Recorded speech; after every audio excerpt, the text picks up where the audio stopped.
Welcome to Simple Robotics, the podcast, a podcast exploring the animation industry one episode at a time. I'm your host, Monique. You can find me on all social media platforms at Simple Robotics, SIMPLYROBOTIX. And don't forget to use the hashtag Simple Robotics Pod to join in on the conversation.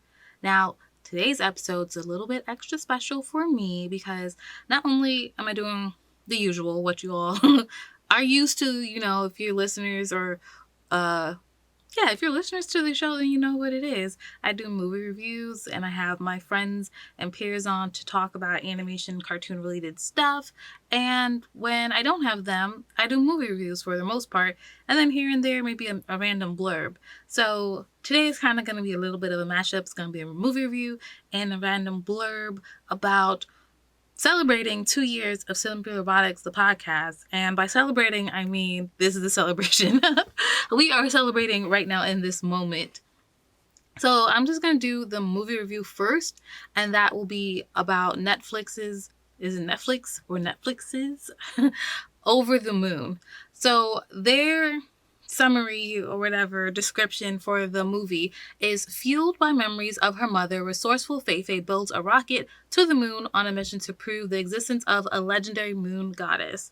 IMDb pretty much has the same thing and says, in this animated musical, a girl builds a rocket ship and blasts off, hoping to meet a mythical moon goddess. Now, this film came out, honestly, just about a couple weeks ago, on October 23rd, 2020 in the United States. I don't think the release dates have been that much different between the US versus other countries in the world.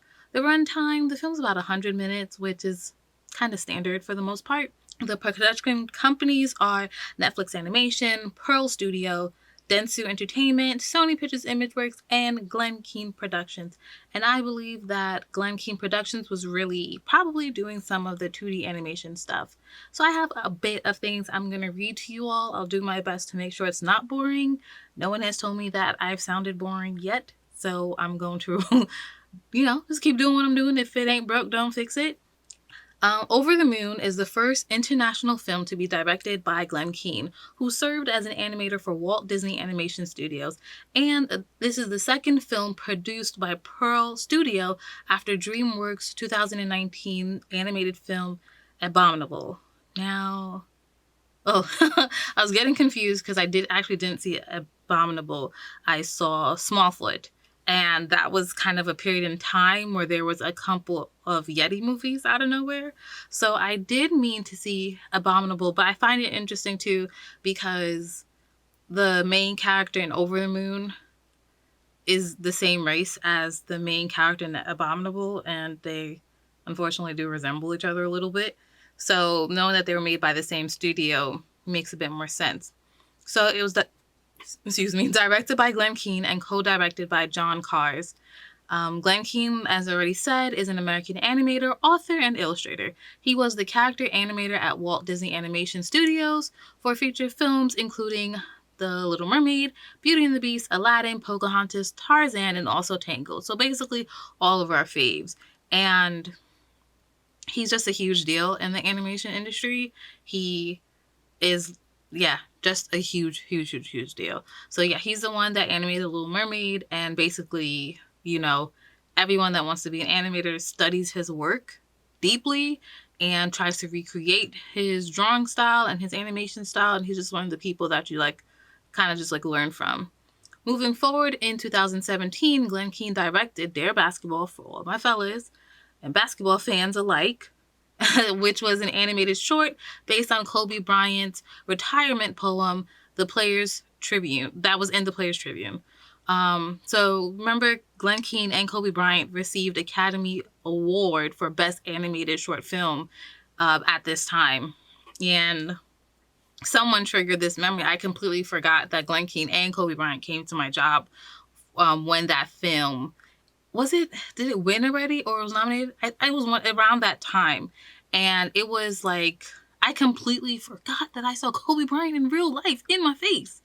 So anyways, on September 2017, Pearl Studio hired Audrey Wells to write the script for this film called Over the Moon, which was based on an idea by Janet Yang about a retelling of the classic Chinese myth. On February 6, 2018, Netflix acquired the distribution rights to the film, and Glen Keane was set to direct the film. However, unfortunately, Audrey Wells passed away in 2018, and this film was therefore also dedicated in their memory. While studios like Disney, Pixar have become known to use focus groups and brain trust or story trust to help with scripts, Glen Keane said that the creative decisions here aren't made by committee. So I think after this episode, I'm gonna probably watch some interviews. Hopefully he's done some interviews about Over the Moon, just to learn a little bit more about what he said by that, because this was quoted. I got this off of Wiki, but I didn't follow up on the source to see more. So also Wiki provided a bit more of an in-depth plot we're going to talk about a little bit. So it's a girl named Fei, and she's being told the legend of this moon goddess. And also Chinese community, forgive me if I pronounce any names wrong, and feel free to correct me. So the moon goddess, her name is Chang'e, and she took a potion for immortality, causing her to become a goddess and ascend to the moon without her lover Hou Yi. And she waits for him on the moon. In preparation for the annual moon festival, Fei and her family make mooncakes for the village. However, unfortunately, but also pretty standard for animated films, Fei-Fei's mother falls ill. She gives her daughter a bunny named Bungie right before passing away. So, the whole story happens, like a lot of things. And, the whole character arc, she grows up, she has challenges, she's overcoming the challenges, she's a new girl, all that sort of stuff. So part of what happens in the story is, you can say Fei acquires a stepbrother, and I'm just, trying to avoid mispronouncing names. The moon goddess thanks Fei because, of course, they meet, and says that Fei and Fei-Fei's stepbrother, whose name is Chin, can go back home. And as they say bye to everyone that lives on the moon along with the moon goddess, Fei is now a bit more accepting of her life to be, as of what's about to happen. And then we see by the end of the film that Fei is now happy with her new family dynamic, despite the fact that, she would have never wanted it to be this way. So, I really didn't want to give any spoilers because it's a sweet movie, and I'm going to talk more about all that sweetness later. I will say, which is dope, is I don't want to keep dropping this in every episode that I do, but for the release of this film, they being my employer, send us almost a over the moon care package, I will say, which was really dope. And I did take some pictures. I hope I should post them along with this episode. But anyways, they sent us this over the moon care package. So there was mooncakes in it, and there was boba tea. So if you live in a place that has an Asian community, and if you dabble in their food establishments, hopefully maybe you've seen this thing.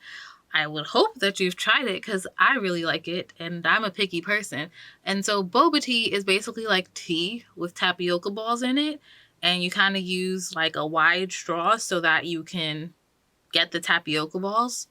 And most times, it's not y'all can correct me, because again, I'm not Asian, but it seems it's not that different from Thai iced tea, but I also have had some boba teas that didn't have any milk or anything in it, like a hibiscus or a passion fruit boba tea. And that was a different experience. I think I like those better in the summer. I'm going off tangent. So anyways, the care package that I say that they made for us had mooncakes and boba tea. And it was just really sweet to coincide with the themes that are in the film. So just to keep it moving, the characters, this is from Wiki. It's Fei Fei, who's a 14-year-old Chinese girl who believes in this moon goddess ever since, well, her belief in the moon goddess, I should say, is intensified ever since the death of her mother. There's also Chin, who is Mrs. Zong's 8-year-old son. Now, he is so cute, so adorable. I can't remember his name now, but he reminds me a bit of that kid, just a little bit. Also, not going to say it. He reminds me a little bit of the kid from Up in the fact that he's so cute, you know, kind of bubbly personality, but he has way, way, way more energy than that kid from Up.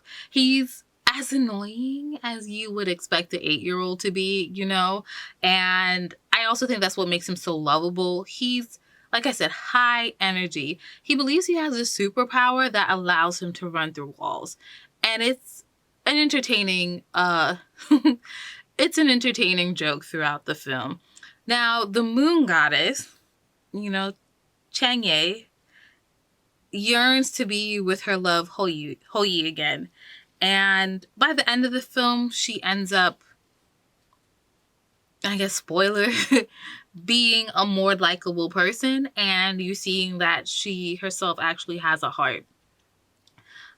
The film is a 3D animated film, as you would see if you just look it up right now through listening to this episode.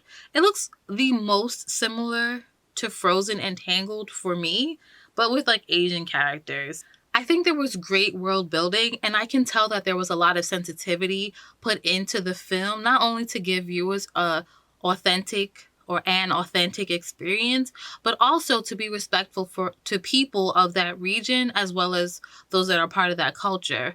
I have to say that this was really good 3D animated or 3D style food. Like, it looked amazing. I know sometimes people talk about like how good food looks in like anime, so I think that they just had to live up to that despite being 3D and not 2D. When Fei Fei and Chin go to the moon, it is like wildly visually stimulating, and it's like borderline a trippy experience. It's not your typical space setting to a certain extent, but if anything, it reminds me of the more recent films like Ralph Breaks the Internet or Inside Out, in the sense that it's like this vast space. You know, we're in space, we're on the moon. And if you think of Ralph Breaks the Internet, if you've seen it, when they go into the internet, you know, it's like a lot of bright colors and like zippy stuff. And then it reminds me of Inside Out when they are in like her brain, right, where all the memories and the feelings live and stuff like that. And it's just like this abyss and some colors and all sorts of stuff like that. It's very abstract and brightly colored. And for the most part, I feel like they did a really great job with making a distinction of the fact that, like, we're not on Earth anymore, you know? Regarding character design, one thing I will say is that I'm very, very happy that they didn't stick to the stereotypical bright streak of hair or colored hair that is normally given to Asian girls for some weird reason. Like, I don't know where that came from. I don't know why they do it, but like if you pay attention or go back to not anime again, but like American depictions of Asian girls, they like always got like a colored streak of hair. What is with that? So, moving on to the animation style, the film is 3D, and there are some moments of traditional hand-drawn 2D animation, and the 2D animation parts are really gentle. I'm probably going to say heartwarming 50 million times in this thing, and I apologize in advance. And I feel like the 2D or traditional part really assist sentimentally with the parts of the story that they were telling at that time. I honestly didn't expect anything less than amazing animation from a film being directed by Glen Keane. The pacing of the film was fine. Like, I have no complaints. I was gonna say okay, but like okay almost kind of makes me feel like I'm hating on it, and I'm not. I was just satisfied. The storyline, you know, what can you, like, I don't know how to avoid things feeling a little bit obvious. And I just ignore that feeling. And I'm like, okay, well, if I'm already starting to catch hints on how this story may progress, let me just see how they reveal that. And that's what I end up paying a bit more attention to. So I appreciated how um the story was being handled and told. I also felt, however, like it was pretty clear when we were in the second act and when we were in the third act. Like, I wish that was a bit of a smoother transition. Also, with animation films, like, grief is not an uncommon theme. You know, it's in so many films, the main character loses a parent or a loved one in some capacity. However, I was really appreciative of how they handle this, and I even found myself getting a little bit choked up at one point. And it was just because I can relate to having lost a parent. I think that's the proper conjugation. I was older than the main character when I lost a parent, but I started getting a little choked up thinking about, like, how would it have been experiencing what I experienced at a younger age, and then, you know, whatever. So for some of my final thoughts, like I've been saying, this film is sweet. It's heartwarming. It's beautiful to look at. I really enjoyed it. The second act kind of really slowed down for me. And at some points, I felt like it was a lot of noise and commotion, you know? And I don't know. Like, I'm trying to think, and I was like, it really felt like you were going like this. Oh, I'm sorry for the listeners, because I'm also recording this visually. So it felt like you were going up first act, you know, as you should be doing. And then the dip in the second act was a bit sharp. Like, you know, it should have been a bit more like a hill, and it was more like a mountain peak dropped to the other side. And then it chugged back up for the third act, and then it plateaued for the end. So, you know, that's probably just my only complaint, air quotes, if you would say that. I really don't remember much of the trailer, but as I have it linked in the episode show notes, so I got you if you want to pause the episode if you didn't already to watch the trailer, so you can kind of have some context for listening to the rest of this. But I wasn't aware that it was going to be a musical. Now, I feel like I straddle the line between loving musicals and, like, musicals are okay. It kind of depends on the musical.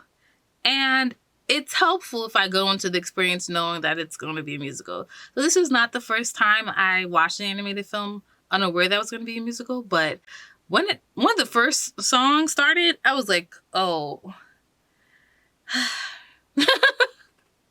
I wasn't really in the mood for a musical. But, you know, for the most part, I really did enjoy most of the songs. And I gonna get to the songs in a moment. Going back, so I feel like I said earlier, this film is a lot like Tangled and Frozen, especially, like, you know, those films have songs with it. And I don't like Frozen, which I'll get into in another episode. Like, it's actually on my agenda to watch Frozen 1 and 2 and talk about my feelings and see if my feelings have changed. So I think it's in the same vein and category as Tangled, Frozen.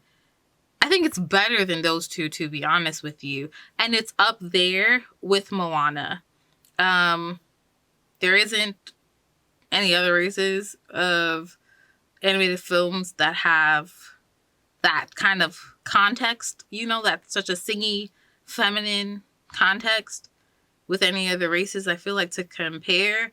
But yeah, it's better than Tangled, better than Frozen, up there with Moana. Like, I can rewatch Moana, not all the time, but I enjoy Moana songs, and I can see myself watching Over the Moon again, and I would watch both of them in one weekend. Like, why not?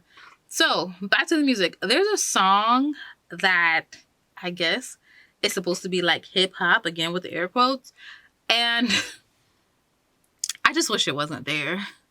I honestly feel like if and I don't know if they did, because I didn't do my research, but it didn't sound like it to me. But I would just appreciate it if they just leave hip-hop rap songs out of stuff that doesn't involve Black characters on screen in animated context. You know, and if they don't have Black characters to perform these rap and hip-hop musical numbers, just pick a different genre to go with. So what I was going to say is just that it doesn't sound like there were Black people involved with creating the beats or the music and creating the lyrics. So I really did enjoy that. I was like, oh gosh, another hip hop rap beat moment. So please, it just always sounds so cringy to me. Just leave it alone. Anyways, so overall, like I said, I can see myself watching this again, and especially as, you know, eventually global warming would let it be cold in New York at some point. I'm not in a hurry for it, but when it happens, I will be getting in my onesie and I will be watching Over the Moon.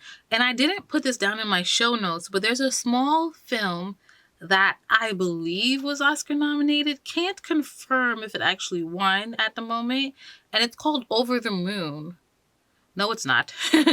Over the Moon is this movie. The short film that I'm talking about was called One Small Step. Now, One Small Step is also about an Asian girl leading character who is into space and rockets and stuff like that. And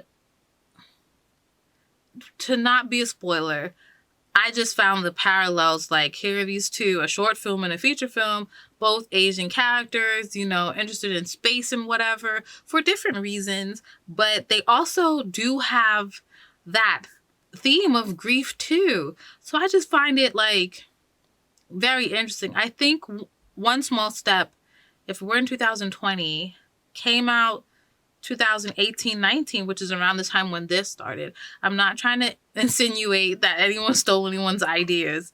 I'm just saying that it just happens so often.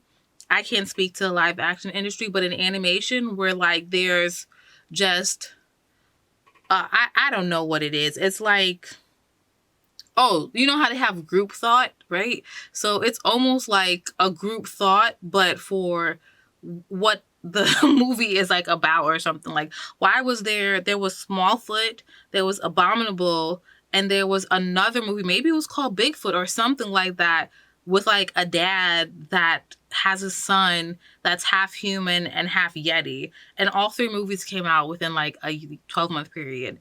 And then you remember when there was Happy Feet and like Surf's Up?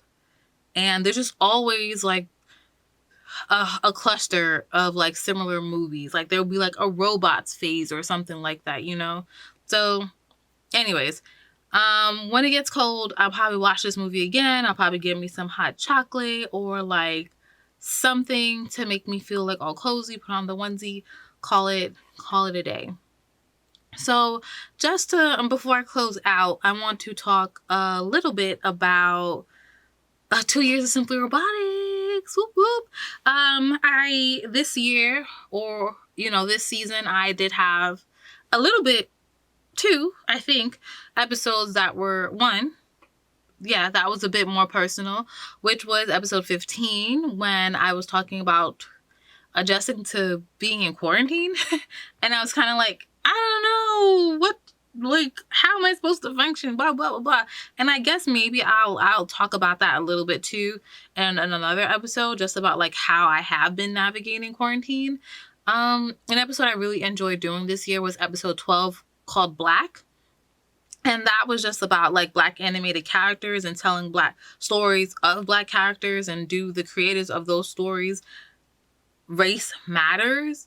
And like, it's one thing to have Black characters on screen or Black animated characters on screen, but it's another thing to have people driving those stories that are also Black in various places of the production pipeline. I started doing way more movie reviews, right? So that used to be something that I just used to kind of put on my blog, but whatever. Content is content, man. I need content. So movie reviews it is.